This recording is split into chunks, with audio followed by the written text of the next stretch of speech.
Turn now to Rachel Maddow, host of MSNBC's Rachel Maddow Show. Rachel, good evening again. Hi, Keith. All right, if Bill Ayers was supposed to be a disqualifier in some way, if it was supposed to impact where Acorn is supposed to be a threat to democracy, as Mr. McCain said tonight, didn't that need to be explained a little bit more? Did the whole strategy get shifted on the burden, the onus of this onto McCain, and did he whiff on it? Because it seemed to me, if you didn't know what he was talking about, you still don't know what he was talking about. That's right. So the true believers on Acorn, the people who have been reading about it or listening to talk radio or right-wing media about it and are fired up about it, maybe felt like they got a bit of a nod from McCain on that. But if you aren't part of that tiny minority of Americans who approaches this election in that way, you don't have any idea what that was about. And so he did whiff, I think, is the right way to think about that. On Ayers, you know, I interviewed the Obama-Biden communications director today about that. I interviewed Dan Pfeiffer about that today, saying, why are you daring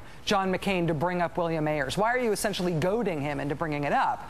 And he didn't share strategy with me, but he essentially conceded that they think that it would be a good thing for the American people to see John McCain try to go after Barack Obama on that one. Obviously, they were confident that they had a good response to it, and they thought it would make McCain look worse than Obama did. And I think that's what happened. I think they neutralized the whole Ayers issue, and it's sort of over now.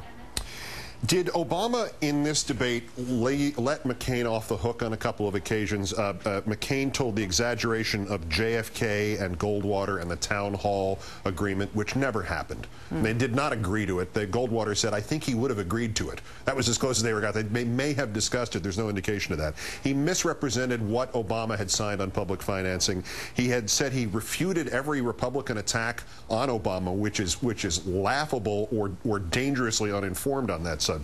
And there was one particular moment when he brought up the $3 million overhead projector, which is, of course, this space-age planetarium device. It's not some sort of opaque projector we use in home ec class. Did he seem to you like he did not, that Obama held punches back, and why would that have been?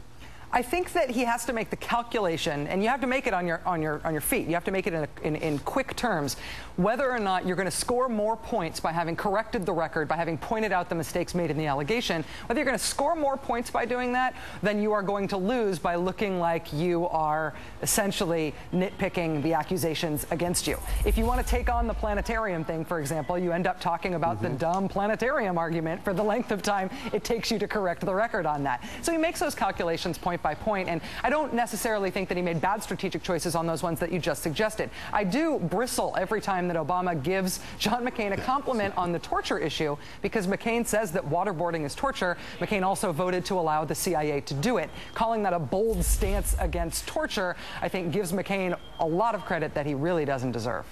Let me run, lastly, for our segment here, some of these early results. We know from a CNN focus group that they had it 15-10 Obama, and 3 people changed their minds as a result of this debate.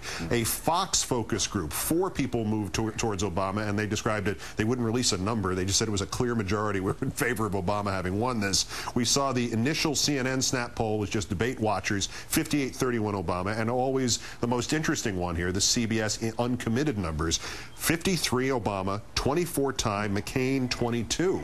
What are the uncommitted voters seeing that maybe those who've already made up their minds here, or the rest of us, don't see anymore? It may be that people are looking for a specific thing in order to try to bring them toward John McCain. They're waiting for him to say something they think he's capable of saying, and they're not hearing it. And if John McCain can unlock that particular door, maybe you'll have a very good next 19 days.